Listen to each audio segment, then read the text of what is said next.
Hello and welcome to Alchemist Swim. I am Alchemist Jen and welcome to today. Today is a day. Hope it's been a good one for you, or it will be. Whenever this is in your day, great day to you, great day to you. Today's whim of the day is to talk about reading and writing. So I quite enjoy reading, though I really haven't done much of it recently. I used to, in my past life, work at a bookstore and do a lot of reading. I've actually written several books, all of it fantasy or fiction, some bits of science fiction in there too, but I haven't had anything published. So I think that it's time for me to actually finish a book. I've had a lot of practice, so it's time to write a book, finish it, get past that first stage and edits, and actually work on getting something published. So this, yes, is yet another one of my interests. I have many whims, as you can see.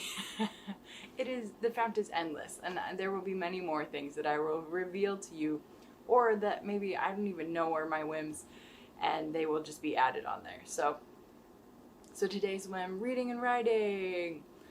Reading through The Wheel of Time by Robert Jordan. Slowly and surely, it's one of those that I've been reading just a little bit before bed, just to decompress from any screen time, and I'm not going very fast through it, so I'm on book 4 of Kajillion.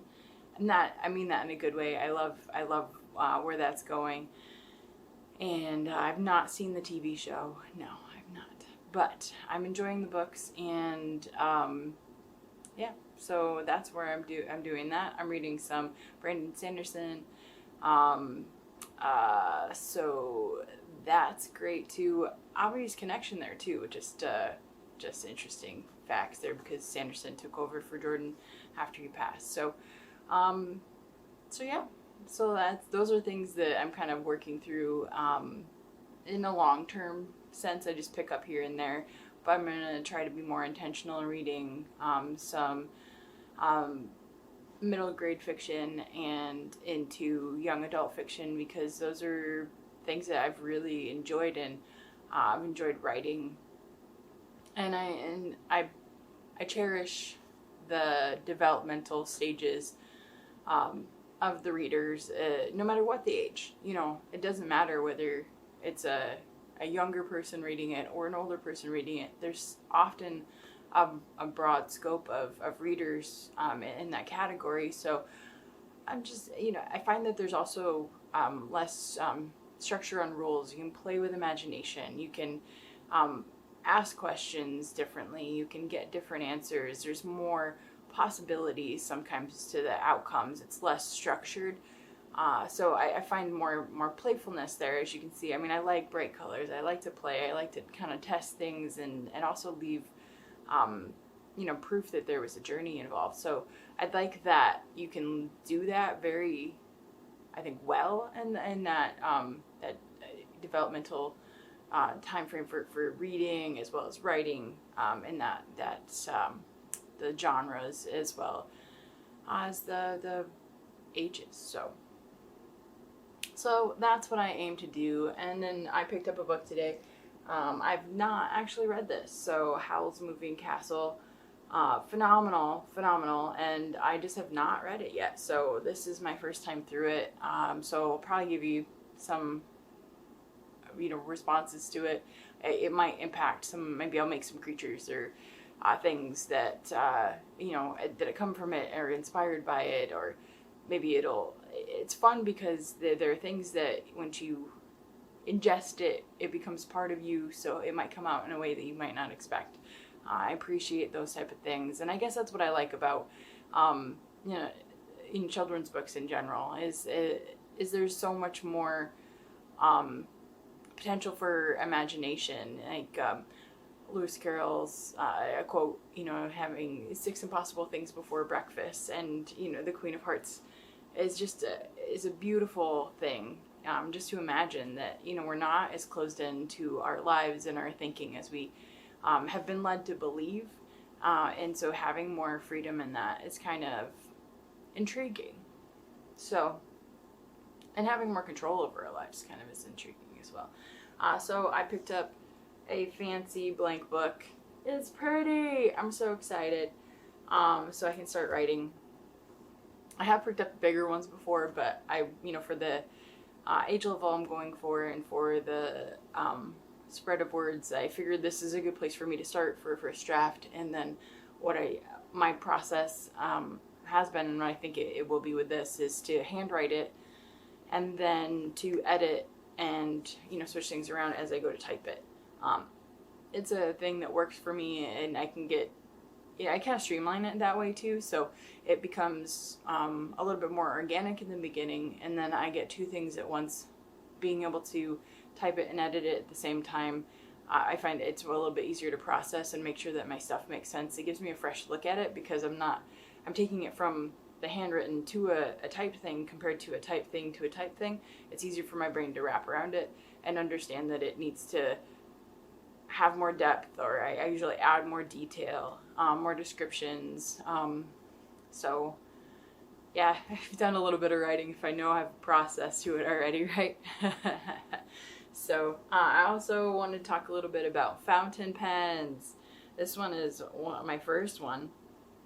It's a nice medium nib from Levenger, and I've not used it in some time. I have 3 fountain pens, but I could only find 2 for this one. This one's got a plunger that you fill slowly through the top, and it'll pull up, and then you can empty it out like that. So it's completely clean and dry. So I did myself a solid when I stopped using it before, and it is ready to go and ready for some beautiful ink. So I'm excited there. And then I have this Lamy. This one's empty, as you can probably see. I don't know if I can see it through the light, but I don't know if you can see it that way. But this one's a fine nib. So it's quite nice. This one just has a cartridge. I was going for a different feel just because I hadn't had a cartridge. I'd had one that was fillable. So I'm going to play with this one. I don't have any cartridges right now though, so I need to restock that. And then I also have a TWSBI, if that's how you say it. I have a clear one there too, and that one is a refillable one too, so just adding ink to it. So I think that this focus will also help me play a little bit more with the tactile use of fountain pens and ink as well. Otherwise, I generally like not just straight out of the box, you know, Bic pens or that kind of thing. I really like something that's got a little bit more flow to it. So yes, I'm a little bit picky in my pens, but not like super picky. But there are some that I don't, some that I do like, some that I don't like, and I think that's totally cool. I think we're all kind of like that.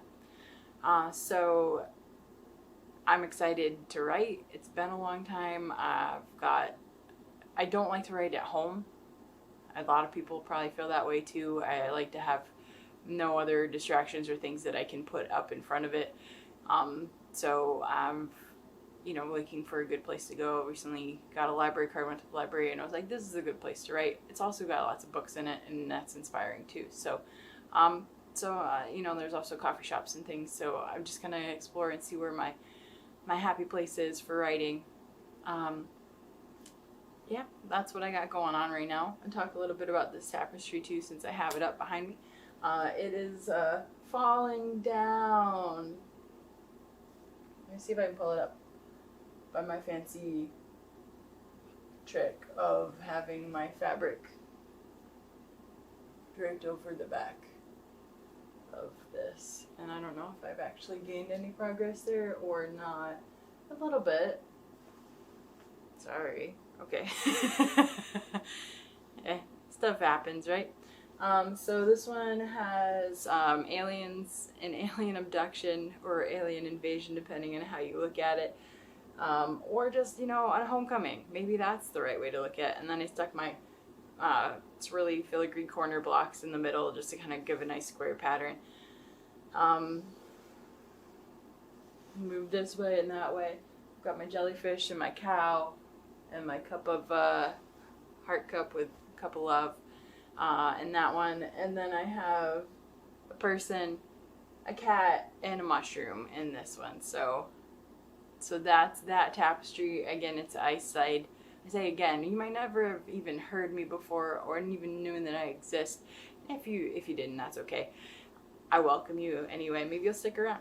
But I do ice dyeing, so these are draped over PVC dowels, and then the dye slowly goes through the fabric, at least in this case, to pull the hues through. So very, very exciting.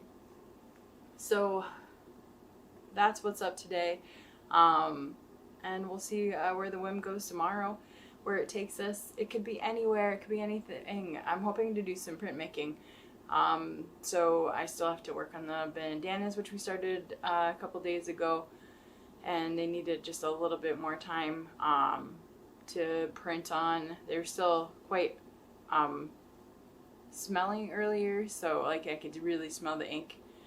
So I figured I would give it just a little bit more, just to make sure that I'm applying the ink when it's ready. It has been really wet, so outside, so I want to make sure that it's actually drying and ready to go for that inking. So there you go, another thing for another day.